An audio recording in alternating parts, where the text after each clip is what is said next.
1 Corinthians 9:27. I keep my body under control and make it my slave.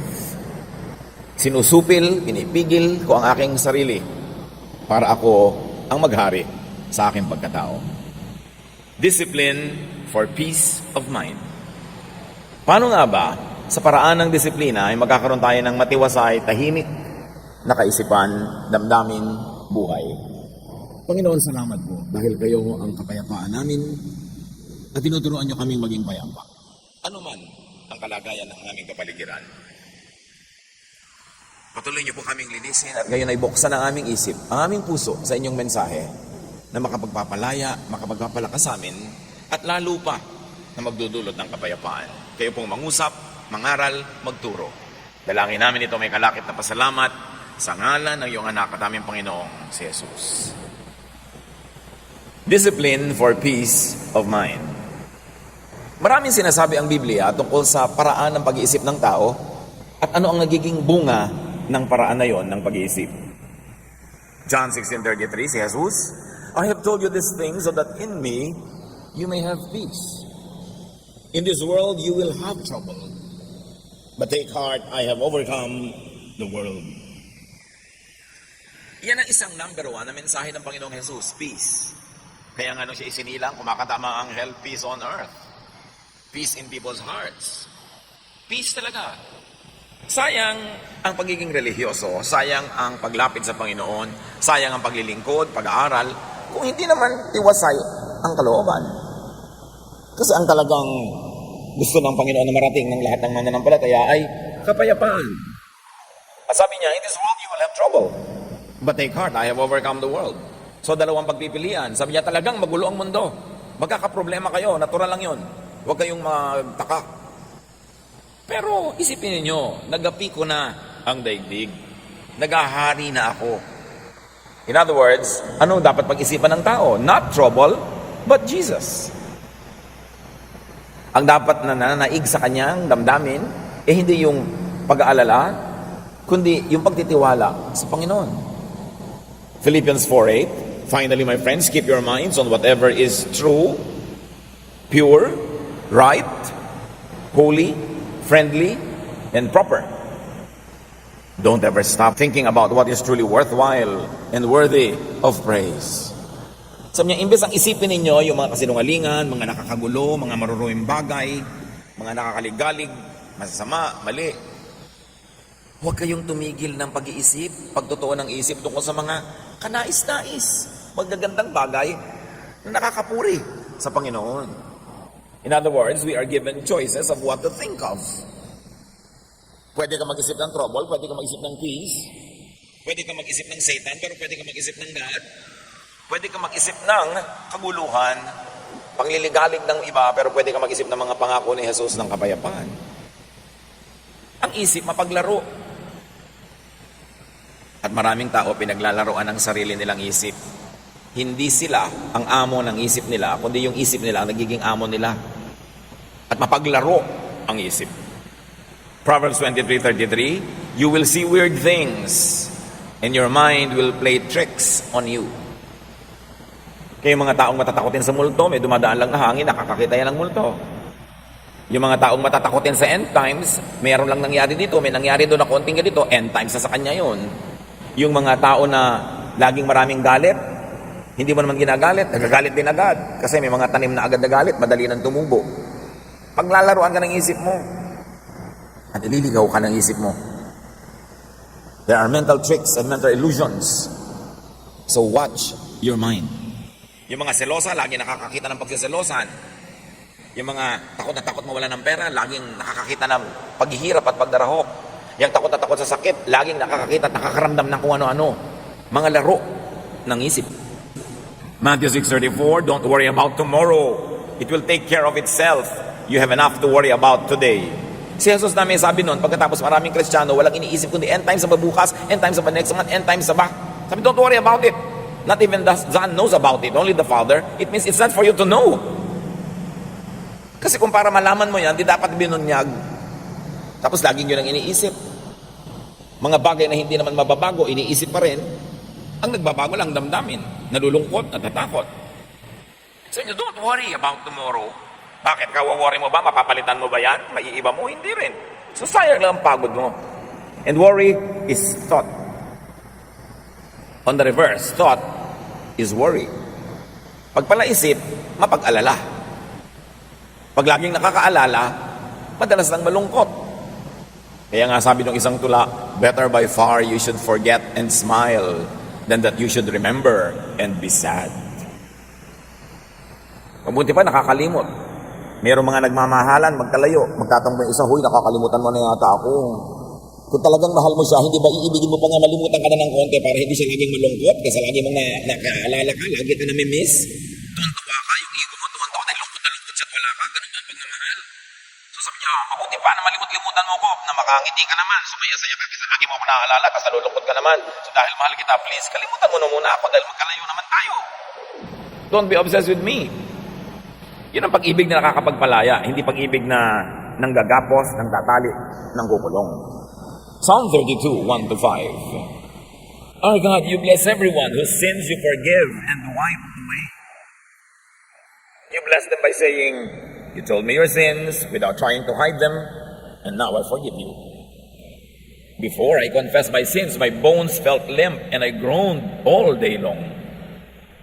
Night and day your hand weighed heavily on me, and my strength was gone as in the summer heat. So, I confessed my sins and told them all to you, and I said, I'll tell the Lord each one of my sins. Then you forgave me and took away my guilt. Nandito na yung buong theology ng sin and forgiveness. Ang Diyos ang nag-aalok. Patatawarin ko kayo sa inyong mga kasalanan. Pupunasan ko, papawiin, aalisin ang bahid ng karumihan. Pagpapalain ko kayo. Ipinagtatapat nyo sa akin ang inyong mga kasalanan, hindi nyo itinatago, hindi nyo ipinagkakaila. Patatawarin ko kayo. Ganun kasimple ang deal ng Diyos sa atin. Until religious intercessors and priests stood between men and God and made the business of forgiveness complicated and expensive. Pero kung sa Diyos lang, may magtapat kayo sa akin, huwag kayong magkaila. Patatawarin ko kayo, di matatanggal yung guilt nyo. Ang hirap yatang mag-guilty. Pero ang mga religyoso, lagi nagpapag-guilty. Because they can control people who are guilty. Pero ang Diyos, sabi niya, huwag niyong buhatin yung guilt nyo. Gusto ko maluwag ang loob nyo. At sabi nga itong awit, bago ko ipinagtapat, bago ko inamin at hiningi ng tawad ng mga kasalanan ko, kasakit ng mga buto ko. Para ako may bone cancer. Umaatungan ako araw-gabi sa sakit. Araw-gabi, napakabigat ng pasanin ko. At ang aking lakas ay parang sinisip-sip ng init ng tagaraw. Kaya naman, ipinagtapat ko sa Diyos sa aking mga kasalanan. Wala akong iniwan. Hiningi ko ng tawad. At pinatawad niya ako. Inalis niya ang aking heavy guilt feelings. Ang ministry ng Diyos, mang-alis ng guilt. Ang ministry ng mga relihiyosong nagpapahirap ng buhay ng kapwa, magpagilty. Kumusta? Ang damdamin nyo ngayong oras na to, kayo ba'y punong-puno ng guilt o malaya, magaan? Hindi dahil holy kayo, hindi dahil tayo ay perfect, kundi dahil nagtatapat tayo sa Diyos at pinapatawad naman niya tayo, at nagtatapat tayo. Mahirap na dala ng isip yung guilt. But guilt, forgiveness, peace are all thoughts. Nasa isip yan. Confess unto peace. Diretso sa Diyos. Hindi mo kailangan padaanin pa kung kani-kaninong tao yung confession mo. May bayad pa. Diretso sa Diyos. Yan ang gusto niya. Yan ang pinapalaya niya tayo. Hindi niya tayo hinahanapan ng perfection. Ang ginawa niya para mawala yung guilt natin, hindi siya nagre-require ng 100% holiness. Ipagtapat mo lang, ihingi mo ng tawad, and you are wiped clean. Not because you are clean, but because you are made clean by God, by God's kindness. And especially by God's kindness through the work of Jesus.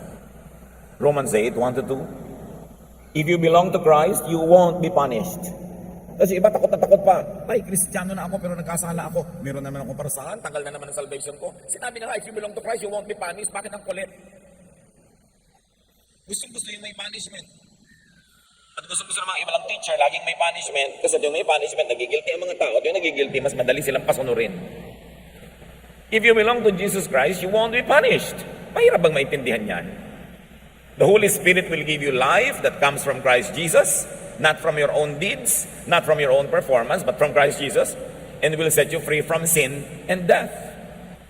When you are freed from sin, it doesn't mean you are freed from committing sin, because kahit nakikhrist ka na, once in a while you fall and commit sin. So what does it mean you will be freed from sin? You will be freed from the punishment of sin, because Jesus took the punishment.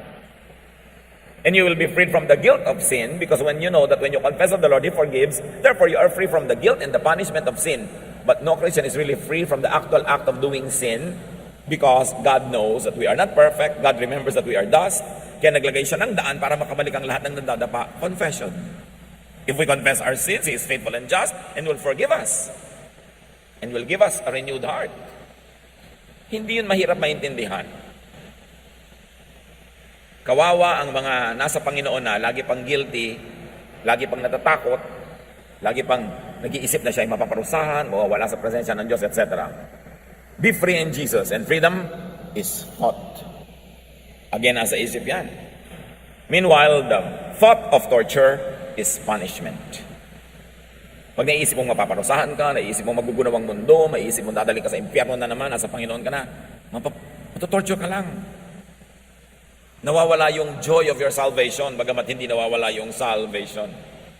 Romans 6:14, don't let sin keep ruling your lives. You are ruled by God's kindness and not by the law. Hindi ang ibig sabihin ng don't let sin keep ruling your lives, dapat hindi ka na nagkakasala. Ang ibig sabihin nun, yes, nagkakasala ka pa rin, hindi ka talaga perfect, ang kapatid mo, ang mga kasama mo, magkakasala pa rin. Pero huwag yung takot sa parusa ang maghari sa buhay nyo. Ang paghariin nyo sa buhay nyo ay ang Diyos, ang kanyang kabaitan, at hindi yung law na nagbibigay ng punishment. Romans 6:14, read it over and over again. Don't let sin keep ruling your lives. In other words, don't let the fear of sin and the guilt of sin keep ruling your lives. You are ruled by God's kindness, not by your perfection, not by the law, or not by obeying the law. It doesn't mean do not sin, but it only means do not be a slave of the fear of sin and punishment. But of course, it's always preferred that we minimize sin. You cannot be sinless, but you should sin less and less and less. That is desirable. But sinlessness is unattainable in this life. Sino man na mag-iisip noon ay laging mabibigo, laging magigilty, matotorture, wala yung peace. Kaya alam mo na hindi yun ang tamang reading eh. Kasi pag tama ang reading mo ng scripture at application, ang bunga, peace. Thought of sin is master. But the thought of life in Jesus is liberator and your new master. Anong kinalaman ng mga verses na yan sa gusto natin pag-usapan na discipline for peace of mind?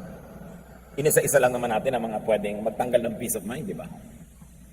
Anong disiplina ang kailangan natin para maghari yung peace of mind? Unawain ito.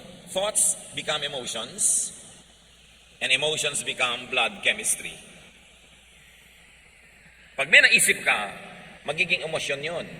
Either nakakalungkot ang naisip mo, lulungkot ka, nakakasaya, sasaya ka, nakakapagpaselos, magsaselos ka, nakakapagpainggit, maiinggit ka. Basta may inisip ka, magkakaroon yun ng emotional equivalent in your system.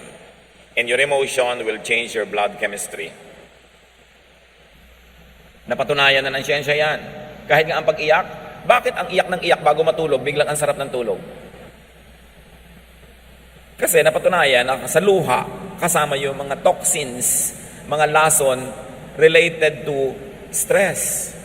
Yung naninigas ang katawan mo, yung ikaw ay halos himatayin, yung hirap na hirap ka, yung toxin na yon lumalabas kasama ng luha. Kaya nalungkot ka, lumuha ka, lumabas yung toxin. Kaya yung mga hindi umiiyak, yung ayaw umiyak, nagtitigas-tigasan, yun na biglang naninigas eh. Kasi hindi na ilalabas yung emosyon. So, kung anong iniisip mo, magiging blood chemistry. Science has proven over and over that toxic thoughts show up as disease. Yung mga inggitera, selosa, mga inisin, masamain ang loob, magagalitin, mga laging may negative emotion, marami ang sakit. Kasi ang negative emotion changes blood chemistry, changes heartbeat, changes yung mga blood vessels, sumisikip, humataas ang blood pressure mo, kaya ka nagkakasakit. Di ba sabi nga nila, pag umiibig pa daw, nagkakaroon tagyawat, yan ang dapat patunayan. Pero again, emotion turning into disease. Kasi umiibig siguro, laging puyat, ayan, napapabayaan ang kasarili. Lagi nakakalumbaba, yun naman kamay marumi, nagkakapimpol. Pwedeng ganun. But the general idea is this: your emotion affects your health. Negative thoughts trapped in the mind cause problems like high blood pressure, digestive troubles. Subukan ninyo na kayo magpapa-interview o kakanta o tutula o haharap sa public o gagawa ng something nakakanerbiyos, naninigas ang tiyan nyo, di ba? Para kayong sinuntok. O kaya, nagkakayo ka LBM, o kailangan punta sa toilet. Ninenervyos ka, anong kinalaman sa digestive system mo? Meron. Negative emotions affect the digestive system. Di ba kaya nga kung nalulungkot ka, hindi ka makalulo ng pagkain, hindi ka makakain, hindi ka matunawan, anong kinalaman ng tiyan mo doon sa boyfriend mo na nakita mong may ibang kaakbay sa mall? Bakit hindi ka makalulon? Anong kinalaman ng lalamunan mo doon? Meron. Kasi yung emotion mo nakaka-apekto sa iyong katawan. Pero yun namang biglang tinextan ka ng sangkaterbang I love you, nako, sarap-sarap mangunguya at kumain. Ang pangunguya ko mo ay talagang wagas. Dahil sa text. Ano ba yung text? Letra. Nakita ng mata mo yung letra, na-decode ng brain mong ibig sabihin. Inassign na niya ng emotional value, sumaya ka. Sumarap. Ang napakatabang mong kinakain. Dahil sa iyong emosyon. Pero ano man ang sarap ng kinakain, naalala mo na yung boyfriend mo, iba kami ka-date na iba, naku, nawawala lang halaga lahat yan. Jeremiah 17:9. The heart is deceitful above all things and beyond cure. And read mind for heart. Talinghaga yun. Ang totoo tinutukoy dito, isip. Huwag padala sa isip. Kontrolin ang isip. Dinadala ka ng isip mo sa matatakot ka, dinadala ka sa magsiselos ka, dinadala ka sa magagalit ka, huwag kang padala, siya ang kontrolin mo. Proverbs 23:33, you will see weird things and your mind will play tricks on you. May nakita ka lang halimbawang kung anong papel na may telephone number sa bulsa ng iyong asawa. Your mind will play tricks. Kung ano-ano na ang mangyayaring kwento niya, buong-buo na yon. Kahit saan sila nag-check-in, anong minerienda nila, gaano sila katagal magkasama. Dahil paglalaro ka ng isip mo, dadalin ka actually sa gusto mong puntahan. Alam naman ng isip mo kasi yung takbo ng utak mo, kaya doon ka niya dadalin. Kaya kung saan mo gusto papuntahin yung isip mo, mag-practice ka na doon nagpupunta yung iniisip mo. Kasi dadaling ka nun automatically when you are not in control. What you think of, you see. You imagine, you dream of. That's why dreams could become your realities. Pagka nabubuhay ka sa pantasya. Maraming mga tao dahil sa fantasy, may pinafantasize sila isang tao na gustong-gusto nila, ini-imagine nila na gusto din sila. Hindi naman sila man lang kilala. May mga tao na sa public places, pag may mga kasama silang laging nandun din, mga opisina siguro, mga restaurant, o mga public places like this, napapansin nila na yung crush nila laging doon nakatingin, doon sila uupo. Tapos sasabihin, nakita mo, tingin ng tingin sa akin. They create their illusions. Paano hindi ka makikita? Kahit saan lumingon, nakabalandra yung mukha mo doon. Kung dadaan sa ganitong koridor, nakakalat ka doon. Dadaan sa ganong hagdan, nandun ka. Tapos sasabihin mo, sinusundan-sundan ka. Illusion. Dapat kinikilala mo kung ano yung ilusyon, ano yung realidad, para nakatungtong ka sa lupa. Thoughts could become lifestyle. Pag nag-iisip ka lagi na magugunaw na ang mundo bukas, hindi ka na magtatrabaho. Papamigay mo na yung mga property mo. Kasi hindi naman nagunaw, wala ka na yung property. Sorry ka na lang. Paano bang magunaw na may property ka pa rin? Bakit naman masama ba yun? Magugunaw na ang mundo, magbibitiw na ako sa trabaho, hindi ko na papapasukin sa school ang mga anak ko. Bakit mas mababang maabutan ng pagkagunaw ng mundo yung anak mo na nasa school? Pagka lagi mong iniisip, it will become your lifestyle. Thoughts could become actions, habits, behavior, character. Kaya pag lagi mong iniisip na ang Diyos masungit, godly ka, magiging masungit ka. Pag iniisip mo ang Diyos, lagi nanguhusga ng kapwa, ikaw din, nanghusga ka ng husga. Kasi nang iniisip mo tungkol sa Diyos, nire-reflect mo ngayon sa buhay mo. What do you think of God? Ano bang iniisip niya tungkol sa Diyos? Na gusto niyo ngayong i-model? Pagka ang iniisip mo ang Diyos, tuwing nakakakita nagkakamali, lagi niyang sinisita, mahilig ka ngayong manita. Pero kung iniisip mo na ang Diyos, mahilig magpatawad, nagiging mapagpatawad ka rin. What do you think of God determines your behavior. Nagiging salamin ka ng iyong isip at nakikita ng kapwa kung anong iniisip mo sa pamamagitan ng iyong mga kilos. Mark 7:20 to 23, Jesus said, what comes from your heart is what makes you unclean. Out of your heart come evil thoughts. All this come from your heart, and they are what make you unfit to worship God. Again, heart is to be read as mind. Sabi, ang lahat ng gagaling sa isip mo. Kaya ganyan ka magdamit, kaya ganyan ka kumain, kaya ganyan ka kumilos, kaya ganyan ka makasalamuha, makitungo sa tao, kasi ganyan ka mag-isip.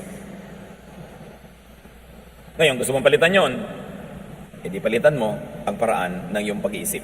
Kasi yung isip mo ang factory ng lahat ng ginagawa mo sa buhay, doon yung nagmumula. And if you don't watch it, thoughts can vex, trouble, and stress you. May bagyo. Lula ng isang bangka si Jesus at ang kanyang mga alagad. The same bagyo, the same bangka. Group 1, worried, yung mga disciples. Group 2, nag-iisa si Jesus, sleeping. Magkaiba kasi sila ng iniisip tungkol doon sa bagyo eh. So merong relaxed. Kumisan nga, ibig-ibig mong mainggit doon sa mga taong sobrang relaxed. Wala na kayong pambayad sa kuryente, yung asawa mo, relax pa eh. Ikaw worried na. Diba? Wala kayong kakainin bukas, walang pang-enroll ang mga bata, yung asawa mo, relaxed. Ikaw, ngarag. 20 years later, pareho pa rin kayong buhay, pero ikaw, pumangit, tumanda. Siya, relax pa rin. Yan gusto mo ibig sabihin, mabuti pa yata ito, ganito sobrang relax eh. Ako pagod na pagod dito. Yun ang blessing sa mga relax. Yung mga pagod na pagod, to keep them relaxed. Eh, sobrang ka kasing responsible. Wala pala kayong kakainin, wala siyang ginagawa, subukan mong wala rin gawin. Pag pareho kayo nagutom, may gagawin na rin yan eh. Eh, lagi mo kasi sinasagot yung problema, sinasalo eh, di nagre-relax siya. Yung kapatid mo, sobrang relax kasi umaasa sa'yo. Nag-asawa, umaasa sa'yo. Nagkaanak, umaasa sa'yo. Pagod na pagod ka. Subukan mong gutumin yung mga yan pag hindi kumilos. Eh, hindi mo naman kasi ginugutom at alam niya yon, kaya ikaw mapagod, relax siya. That's life. Choice mo yan eh. Kumisan para ring sumpa pag sobra kang responsible, ano? Lalo sa mga pamilya, pag maaga pa lang na-identify nila kung sino yung responsible, lagot ka buong buhay. Magpapabaya sila kasi alam mong di mo matitiis. Subukan mong tiisin. Baguhin mo yung pag-iisip. Hindi reklamo ka ng reklamo. Tamad-tamad ng kapatid ko, tamad-tamad ng ganito. Eh, lagi mo kasi sinasalo. Hayaan mo malaglag. Pag hindi nagbago ng pag-iisip yan. Minsan yung mga sobrang responsible, nagiging konsentidor na. We are already tolerating very bad behavior by rewarding the lazy and punishing the masipag. Yun ba ang justice ng Diyos? No. If you're always troubled in spirit, identify why. Daniel 7:15, I, Daniel, was troubled in spirit, and the visions that passed through my mind disturbed me. You see? Yung mga mahilig makakita ng vision, lagi na di-disturb. Well, once in a while, there are people who are really given visions so they could warn others. But most of the time, hindi naman vision yan eh. Subdivision, guni-guni. Marami mga self-appointed prophets, nakakakita ng demonyo kahit sa tasa ng tiya. Tinatakot ang buhay niya, tinatakot ang lahat. Everything is in God's hands. Why try to control what you cannot control? Ano ang nagpapagulo sa ating isip? Salain ang isip, kontrolin ang isip. Thoughts can calm, can soothe, can relax you. You see, in the same mind, thoughts that can stress you can thrive. But also in the same mind, thoughts that can relax you can flourish. So bakit mo naman papapasok na lagi yung nakaka-stress? Bakit hindi yung nakaka-relax? Manonood ka ng sine, horror pa. Ba't di na lang comedy? Ang lungkot-lungkot pa, nagbayad ka pa para ka malungkot. Ang bigat-bigat ng dibdib mo paglabas, gumagapang ka pa palabas ng sine dahil ang lungkot. Why? You have a choice. Psalm 119:52, I remember, Lord, your ancient laws, and I find comfort in them. So you see, ang daming laws, pero ang sinofocus niya, yung nakaka-relax, yung nakaka-comfort. E di ang bunga sa buhay niya, comfort. Psalm 27:4, one thing I ask from the Lord, this only do I seek, that I may dwell in the house of the Lord all the days of my life, to gaze on the beauty of the Lord.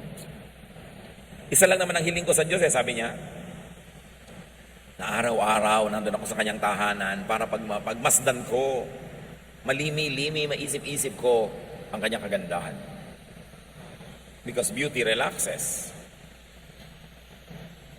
So, sabi niya, gusto kong magpunta sa church araw-araw para ako ma-relax, para ma-enjoy ko ang kagandahan ng Panginoon.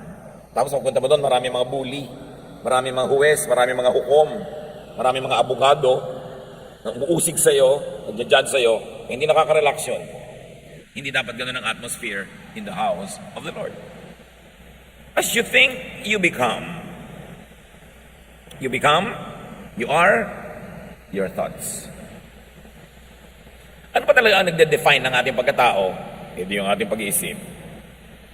Ikaw ay ang pag-iisip mo. Ang pag-iisip mo ay ikaw. Proverbs 23:7, for as he thinks in his heart, so is he.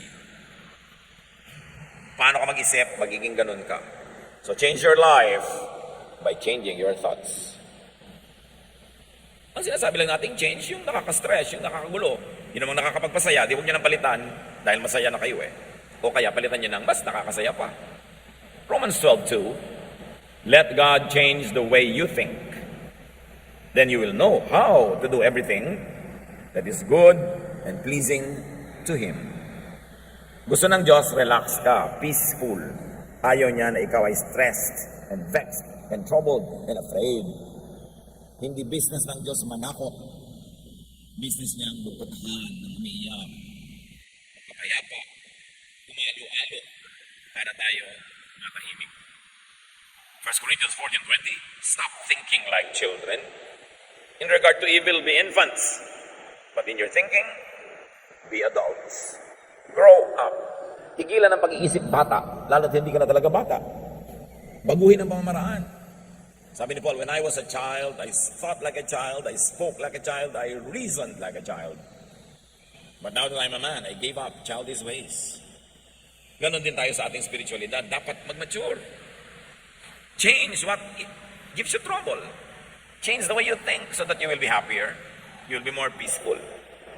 Think your way into mental, emotional, and physical rest. Yung kapahingahan, parang isang pupuntahan. Yung pag-iisip, yun yung ruta na dinadaanan mo. Mag-isip ka sa paraan, ang ending, restful. Ang ending, relaxing.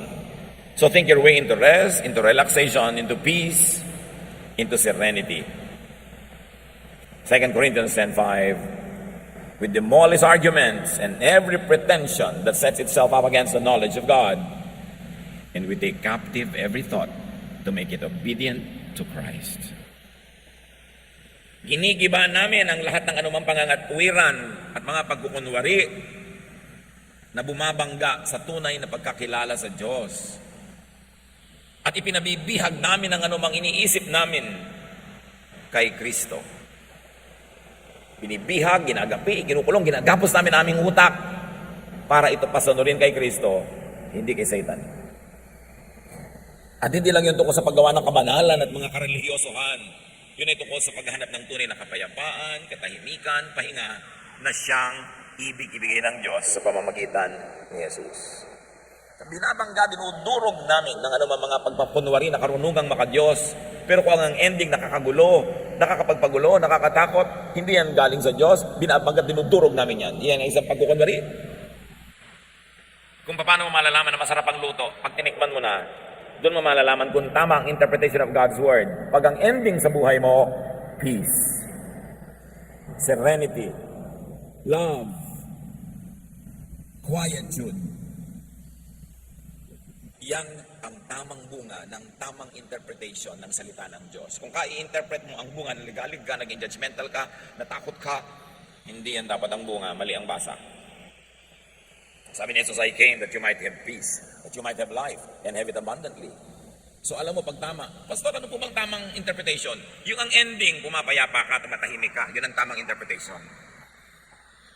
Siyempre, magigilig-galig ka rin sa mga mali para itama mo. Pero hindi to the point na naligalig ka na pagharian ka na ng takot. Kasi, okay, na-realize mo mali ka, hindi mo maitama-tama pa ngayon, o kulang ang pagtatama mo, di magtatapat ka sa Diyos, o meron ka ng confession, may forgiveness ka na, peace pa rin ang ending. Choose what you think of. Choose what you dwell on. Tulad ng pinipili mo kung saang bahay ka titira, saang barangay, sa loob ng bahay, saang kwarto ka, sa isang bulwagan, saang silya ka uupo. Pinipili mo kung saang kalulugar. Lagi niya naman lalong piliin kung anong iisipin. Kasi pag inisip mo, nasa loob ng utak mo. Pag nasa loob ng utak mo, yun ang magpapakilo sa iyong mga daliri, mga paa, sa iyong katawan. Yun ang magpapagala yung buhay. Ang sabi ng Hebrews 3:1, fix your thoughts on Jesus. On Jesusness. On peace, on love, on forgiveness, on kindness, goodness, on mercy. Ang magiging bunga nun, kapayapaan. Proverbs 4:23, carefully guard your thoughts because they are the source of true life. Bantayan daw ang iniisip. Kasi dyan magmumula ang tunay na buhay. Anong iisipin ngayon? Anong dapat nating isipin? Think only of what you can change. What you can modify or improve. Think only when thinking about it can and will help improve it. In other words, problemahin mo lang yung may solusyon. Pag walang solusyon, hindi problema, hindi dapat problemahin. Kasi ang definition ng problem, may kakambal na solusyon, dapat lang hanapin mo at itapat. Pero wala pang solusyon, hindi problem, ba't mo pinaproblema? Tanggapin mo. Manahimik ka, hindi problema yung pinaproblema mo. Do not overthink. Do not worry. Especially about what you cannot change or what you should not even change in the first place. Matthew 6:34, therefore do not worry about tomorrow, for tomorrow will worry about itself. Each day has enough trouble of its own. Problemahin mo lang yung ito malapit, kaya mong hipuin, yung malayo, wag. Hindi mo nga alam kung darating yung malayo. Do not think, do not overthink about what cannot be changed. Yung anak ko po ayaw magbago. Hindi wag mong baguhin. Ayaw pala magbago eh. Bakit ito pinaproblema? Ang asawa ko po ayaw magbago. Ginawa ko na lahat. Hindi tumigil ka ng kagagawa. Napapagod ka lang pala. Hindi naman nagbabago. Mahirap pag-isipin yun. Kailangan po bang i-memorize yan? Binabago mo yung ayaw magbago. Hindi mo mabangga ka sa bundok, sa pader. Napapagod ka. Do not think and overthink about what could only be accepted. At least at the moment. May mga bagay na dapat walang tanggapin. Baka bukas, mapalitan na yan, maiba. Beyond you, without your participation. Pero lahat ng ginagawa mo ngayon, hindi mo mabago. Tanggapin mo na lang para tahimik ang buhay mo. Do not overthink about what only makes you worry or afraid. Kung kaiisip ang bunga, nagwo-worry ka, natatakot ka, which translates to become a disease, remember, idilugi ka. James 4:8, come near to God, and He will come near to you. Clean up your lives. Purify your hearts. Hindi lang of wrongdoing, but also of wrong thinking. Choose thoughts that give you peace. Ano po bang dapat kong gawin sa anak ko na baptism? Tubog, wisik, o buhos? Kasi parang pare-pareho ko, may verse naman na support. Pare-pareho, mayroong pro and con. Kaya isa ka ba masaya? Gusto mo, iturok natin para talaga pumasok yung tubig. Eh, yun na lang po. Gusto ka masaya. Yung pala, pare-pareho may verses eh. Ba't mo pinaproblema? O gawin mo lahat para ka masaya. Kasi sabihin ko, edi itubog na natin para nawisikan ka na, nabuhusan ka na, nalubog ka pa. Eh, happy ang lahat. Eh, ayoko pong mabasa. Ay, halika. Uwibisikan na lang kita. Gusto mo?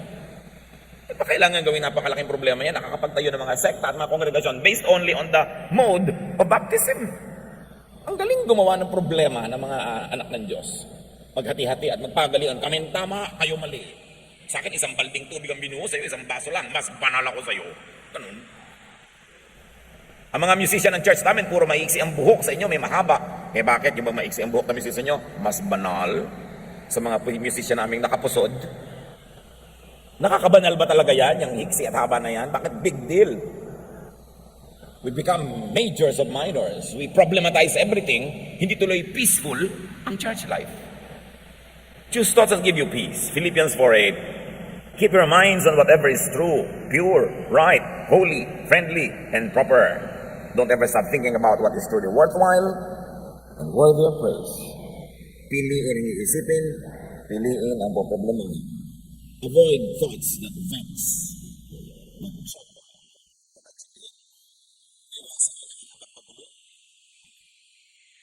Nakakapagpalungkot. Bakit lagi pag-uusapan yan? Paborito na magkakapatid, pag-usapan yung hipag nila na inis sila. Ba't niyo siya ginagawang star? Ito yung nag-uusap kayo, siya ang topic, edi star. Mabuti pa, magtinda na kayo ng ticket. O, eto na ticket, bumili ka na, pag-uusapan na natin ang hipag natin. Kasi star siya, magbayad tayo. Bakit lagi niyo pinag-uusapan yung nakakainis? Yung nakakapagpalungkot, nakakapagpagalit, edi nilalagay niyo ng sakit ang utak niyo? Nakakainis pala siya, dapat huwag isipin. Kasi yung iniisip, lalo siya nagwawagi. At lagi kayo natatalo. Kasi kahit naman kayo isip ng isip, kwento ng kwento, hindi rin naman sila nagbabago, kayo ang naiinis. Paborito pag-usapan ng mga magbibilas, yung biyana nila. O yung mga hipag nila, mga in-laws. Yung paboritong topic na nakakainis, di ba, in-laws? Tigilan nila yan. Kasi wala namang mabuting idudulog sa inyo. Nagiging star lang sila. Psalm 55:1-5, my thoughts are troubled. My heart is racing fast and I am afraid. I am trembling with fear, completely terrified. You see, dahil sa thought, pati katawan ng inig, bumilis ang tibok ng puso, nasira ang katawan. Bakit yung papayagang laging mangyari yon? Ephesians 4:31, get rid of all bitterness, rage and anger, brawling and slander, along with every form of malice. Yan ay para sa inyong personal na kabutihan. Detox your mind. Marami naman nagde-detoxan ng katawan nila, umiinom ng pang-detox, nagpapaturok ng pang-detox, pero hindi binabantayan kung ano iniisip. Itong pinakamaraming toxic elements na pumapasok. Direct your thoughts. Turuan, utusan, akayin ang isip. Colossians 3:2, set your mind on things above, not on earthly things. Set your mind on things that give peace and serenity, not on those that trouble you. Kaya mga kapatid, very clearly, discipline your mind. Pag yung isip ay pumupunta na kung saan-saan, hoy, liko ka dyan, alis dyan, hindi ka dapat dyan pumunta. Discipline your mind. Psalm 139:23-24, search me, O God, and know my heart. It means know my mind. Test me and know my anxious thoughts. See if there is any offensive way in me or in the way I think. And lead me in the way everlasting. Suriin niyo po ang isip ko, ang pag-iisip ko, ang pinag-iisipan ko, at akayin niyo ang utak ko sa tamang daan na nagbibigay ng buhay na walang hanggan, buhay na masaya, buhay na payapa. Romans 8:6, if your minds are ruled by our desires, meaning emotions, meaning thoughts, we will die. But if our minds are ruled by the Spirit, we will have life and peace. So paghariin ng Espiritu ng Diyos sa ating kukote, sa ating isip. Proverbs 15:32, those who disregard discipline despise themselves, but one who heeds correction gains understanding. Discipline in thinking is very important. Proverbs 4:23, above all this, guard your heart or guard your mind, for everything you do flows from it. Bantayan ang isip kasi lahat ng ginagawa nyo doon nagmumula. Nandiyan kayo ngayon kasi diyan nyo pinapunta ang inyong isip. John 14:27, sabi ni Jesus, I am leaving you with a gift, peace of mind and heart. And the peace I give you is a gift the world cannot give. So don't be troubled and afraid. May iiwan ako sa inyong regalo, kapayapaan ng isip, katahimikan, katiwasayan. At ang katiwasayan na itong ako nagbibigay, hindi yan maibibigay ng mundo. Kabaligtaran nga ang binibigay ng mundo gulo. Sabi, kaya huwag kayong matakot, huwag kayong mangamba. 1 Corinthians 9:27, ang ating opening verse, I keep my body under control and make it my slave. Apply it to your mind. Then say, I keep my mind under control and make it my slave. Discipline your mind unto peace and serenity. Kung magulo ang isip nyo ngayon, ligalig kayo, takot, likhan nyo yan. Walang ibang may likha niyan. At kung payapa kayo ngayon, sinadya nyo man o hindi, nilikhan nyo rin yan dahil sa inyong pag-iisip. Huwag na kayong humingi ng kapayapaan sa Diyos, matagal lang ibinigay. Nasa harapan na natin, nasa kandungan natin, nasa atin na lang kung ating tatamasahin at gagamitin. Sayang ang buhay na puro gulo ng isip, puro takot, puro pangamba, di naman naiiba. Sabi ni Lord, huwag kayong masurprise na may trouble. In this world, you will have trouble. Natural, may trouble. Huwag niyo isipin, ay may trouble, bakit may trouble? Natural, meron. Pero ang ako ang isipin nyo, napagtagumpayan ko na ang lahat ng yan, at ang aking tagumpay ay inyo ring tagumpay, tamasahin nyo ito. Enjoy a life of peace. Trust in God through Jesus. Change the way you think, and have a better life. Dear Lord, we thank you that we can enjoy peace because of Jesus and because of your love. Gisingin nyo kami. Pukawin nyo ang aming isip. At suriin namin ang aming mga sariling paraan ng pag-isip na nagbubunga ng kaligayahan o kalungkutan, katiwasayan o ligalig o bagabag. Kami rin ang may gawa nito. Turuan nyo kaming suriin ang aming sarili at isuko ang aming pag-iisip sa inyo, Panginoon, sa Espiritong Banal, na ang maging bunga, kapayapaan, katahimikan. Mabago ang dapat baguhin at matanggap ang hindi pwedeng baguhin. Pagbulay-bulayan natin ang kahulugan nito sa ating mga buhay.